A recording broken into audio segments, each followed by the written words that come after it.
Hey, what's good, people, man? It's the Health and Wellness Dread, aka the Platinum Bearded Dread. Yeah, man.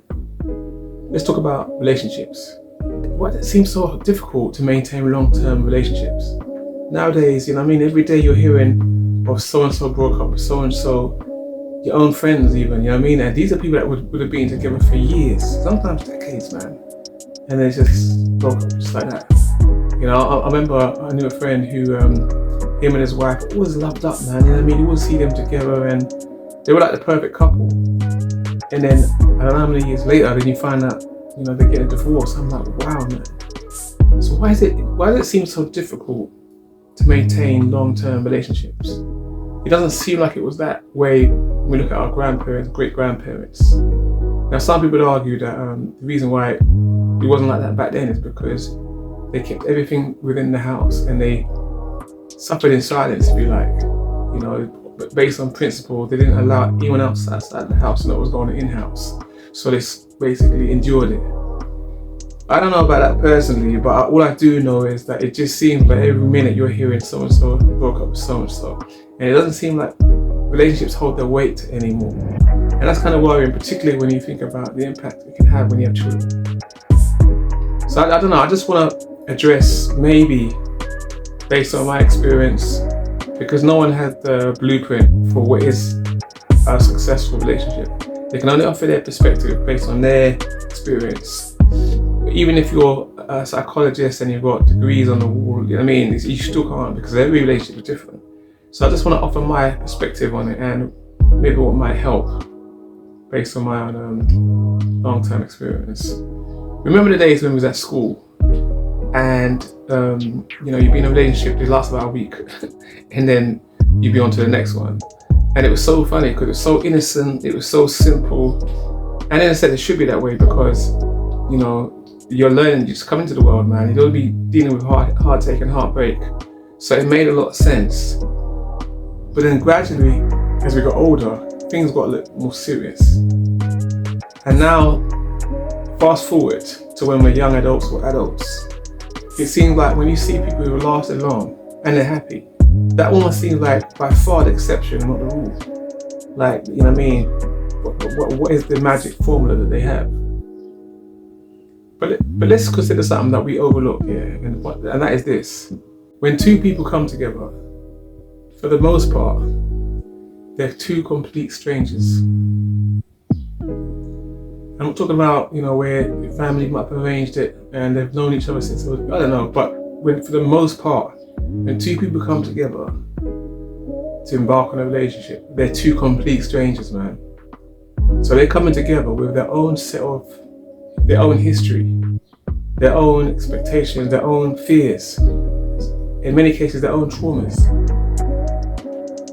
And those two people are supposed to get together and magically kick it off, if you like. Now, to me, that sounds almost like unrealistic.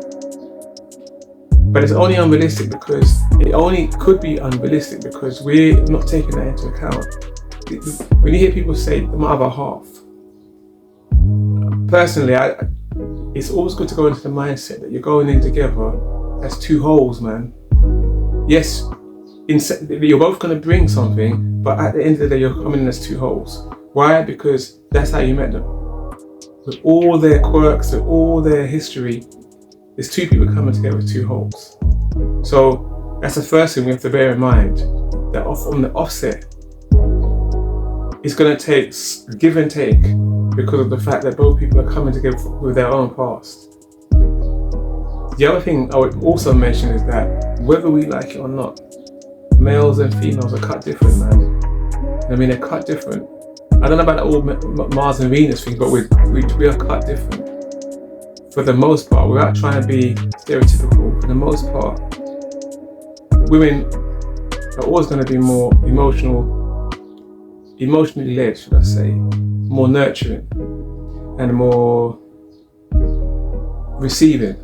And that's not a weakness at all, because that comes into play even more when women have children. So that's all there for a reason. And on the flip side, a man is always going to look at things more logically because he has to go out the house. He's got to protect, he's got to maintain. Again, it's not black or white. But for the most part, that's how we're built different. Also, bear in mind, which is very important, is that men are very visual, man. It may sound shallow, but it is. And at the same time, women deep down know this, because you think about it, right?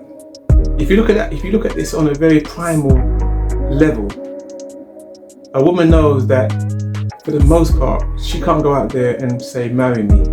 She has to do what she has to do to attract a man. So whether that's makeup, hair, how she dresses, all those things, she knows instinctively if she's going to have a man. And I'm not talking about from the point of view, from a shallow point of view, but from the point of view of a protector, provider, and have a family. She's going to have to do what she can do as a woman to attract that man.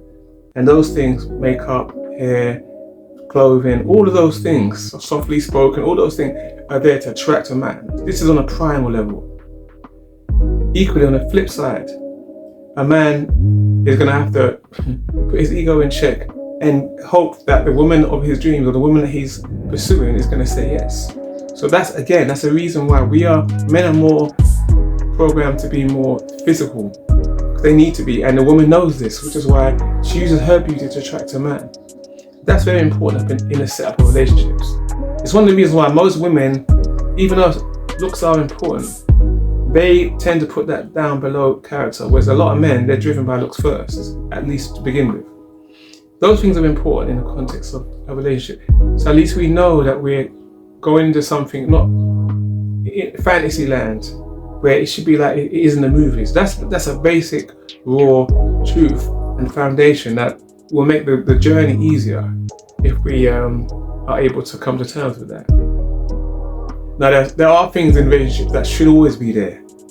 One of the things is listening. It's funny because when we first embark on a relationship, we're all ears, man, because we're smitten. We're in the early stages, the romantic stages, honeymoon stage, and we're smitten, man. So we're all ears, whether that be on the bus, or on a park bench. It doesn't matter where it is, we're all ears.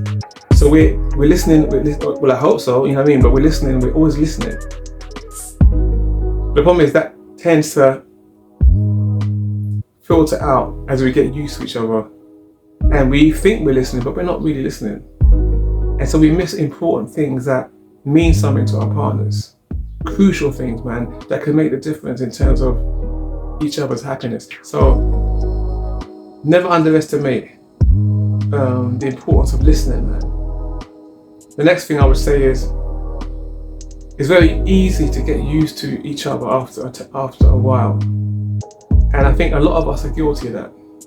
And it's not to put anyone, put the finger at, but it's quite easily done, man. Even if you buy a new pair of shoes, after a while you start abusing them, you get used to them. So, not to sound shallow, but as a human thing, when we get used to something, we don't see the value as much. We have to give the same due attention to ourselves when we're with our partners as we would if we was at work or in a club or wherever, where you make the extra effort. The first effort should be for our partners, and we shouldn't overlook that. One thing that we can do is have simple date nights. Obviously it gets harder as you have children or you're working, but put aside a day, a month, each month for date nights, man. So it went back to when you started, and use that as an opportunity to exercise romance and things like that, because those things are going to slowly go into the background because of time. So we have to make that time. So that the other person can still feel valued as they were at the beginning of the relationship. This one's quite controversial because I said at the top of this post that women tend to be more emotional, and they've got this cycle, the monthly cycle, which affects their emotions.